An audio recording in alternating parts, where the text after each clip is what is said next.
The disease alpha thalassemia is a genetic blood disorder where your body produces an insufficient amount of hemoglobin, which leads to anemia.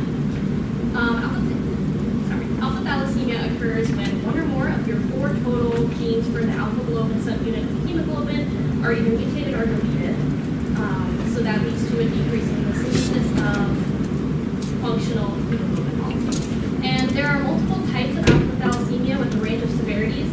In this project, I will focus on alpha thalassemia silent carriers, where only one of your alpha globin genes are affected. In this phenotype, blood tests are often normal, hence why you call it a silent carrier.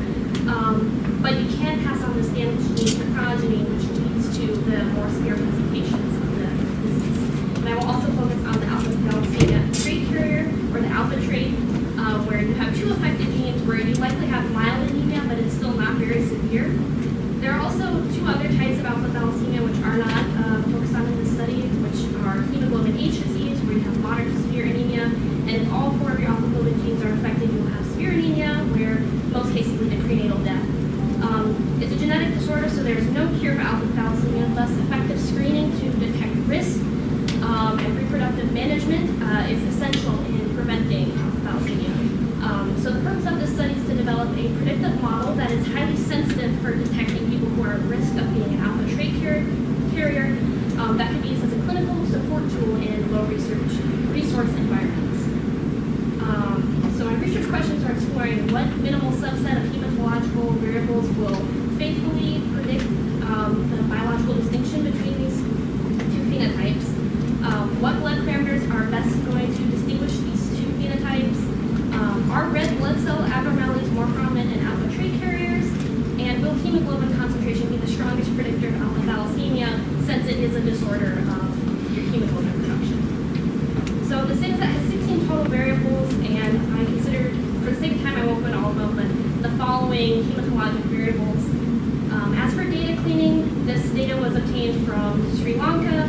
It's a very small data set with only 147 observations in it, and as for data cleaning, there's only one missing variable one missing observation, and this was not in a variable I ultimately used in my model, so that didn't really cause an issue. I also checked the distribution of all the data to make sure there were no extreme outliers, and although there were some, they were within the realm of biological possibility, so ultimately no observations were excluded, especially because the data set is small. And as far as EVA, for the sake of time, I won't go into all of this, but importantly, what I noted is the distribution of the 2 classes of phenotype. There is an imbalance where there are a lot more silent carrier patients than there were alpha trait patients in this study, so that will cause some difficulties later on in my project to generating a sensitive model. And amongst the rest of the predictors I'm going to consider, the important thing I noticed is that amongst all of these variables, there is a distinction between the alpha trait and silent carrier phenotypes in the distribution of these hematologic variables. So those indicate that they may be useful in predicting these phenotypes if there is a clear difference between the 2 classes when the data is partitioned. So for this project, I'm going to use a binary logistic regression approach to predict the probability of a patient being an alpha trait carrier.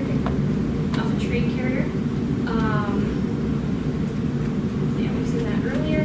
So in order to do this regression, I first used random stratified sampling to split the data into testing and training. I did 70% training, 30% testing, and I preserved the class imbalance here. I coded my phenotype variables, 0 being silent carrier and 1 being the alpha trait. And my original full model used a lot of the different hematologic variables. I included these due to, for one, the EDA showing the difference in the summary statistics of these variables, but also due to their clinical relevance when you consider what is the physical presentation of alpha thalassemia. And I continue to exclude variables from this full model until I reached this model, which included hemoglobin concentration, red blood cell count, lymphocyte percentage, and mean corpuscular hemoglobin concentration, where I had 2 significant variables, and then I ultimately excluded mean corpuscular hemoglobin concentration due to high collinearity with hemoglobin concentration as measures of the same thing.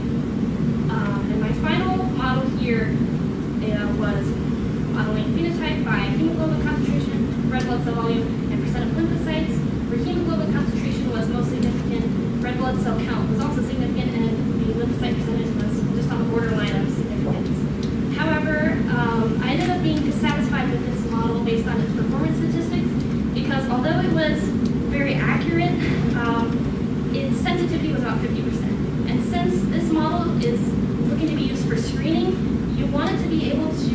more sensitive to predict those who are in the minority class of alpha trait, rather than the model just guessing silent carrier and getting most of them right because most people are silent carriers. So it's more important in this case that it actually predicts people who are alpha traits than just the silent carriers. So I employed alternative approaches using downsampling and upsampling to try and mediate the class imbalance of phenotype. So the downsample data makes the majority group of silent carriers smaller, and the upsampling makes the minority class larger. And I fit the same regression model from before using these downsampled data. And the downsampled model made all my variables insignificant, so I did not proceed any further with this one. But my upsampled model actually made all my variables more significant, where now the intercept and lymphocyte percentage are now significant. And when I check, I'll show this in a minute, but when I checked all the performance statistics compared to my original model, it improved the sensitivity from 50% to 83%, which was my big thumbs up to proceed with this model, as it had the highest sensitivity out of everything I've tested thus far. I also checked model assumptions. Linearity of the predictors was assessed using Logic plots, and this condition was satisfied. I also checked multicollinearity within this model, and it was minimal, so this condition was also satisfied. And so now for my model performance. So the likelihood ratio test results comparing this model to the null model showed the residual deviance decreasing by a bit, and the model was statistically significant with a p-value of less than 0.0001. So this indicates that the predictors being added in the model significantly improves the model fit compared to the null. I also used pseudo R-squared since this is a logistic regression, and these values don't really blow you out of the water since you're typically looking for like greater than 0.4, but I think because I have such a small set of predictors, since it doesn't standardize for the number of predictors, is why they're kind of low. But most importantly, the Nagelkerke's pseudo R-squared was almost 0.25, so this model achieves about 25% of the maximum possible improvement in fit relative to the null. So overall, these two evaluations of this model indicate that this is a better fit to the data than using the null. And so from this model, here's the odd ratio results for the different predictors.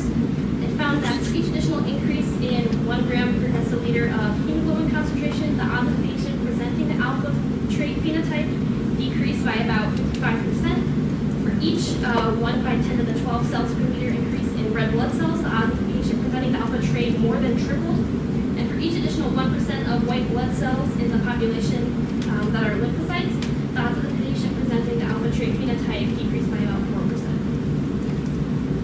And so here's the big part, is the confusion matrix, where using a 0.5 probability cutoff, there was an accuracy of about 74% and a specificity of about 71%. But the most important part for the purpose of my project here was the sensitivity being 83.33%. So this model is pretty capable of predicting the minority class, which is very important when you're using it in a clinical support setting.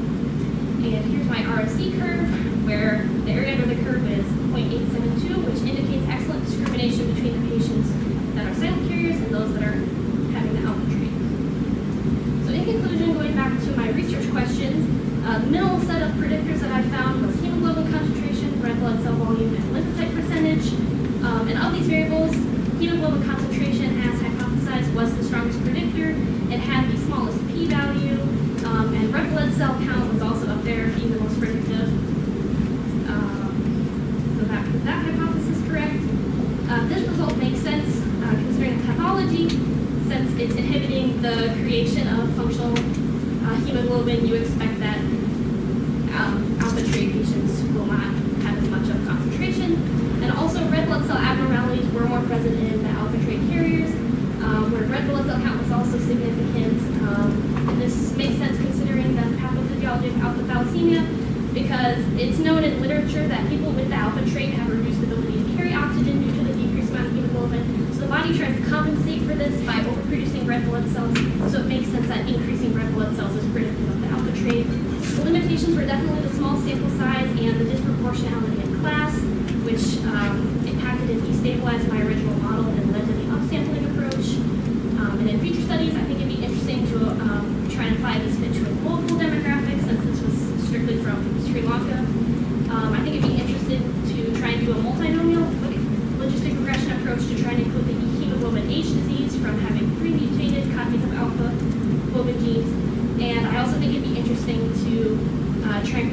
the phenotypes of the disease beta thalassemia, which is related to this one, where instead of mutations in the alpha globin genes,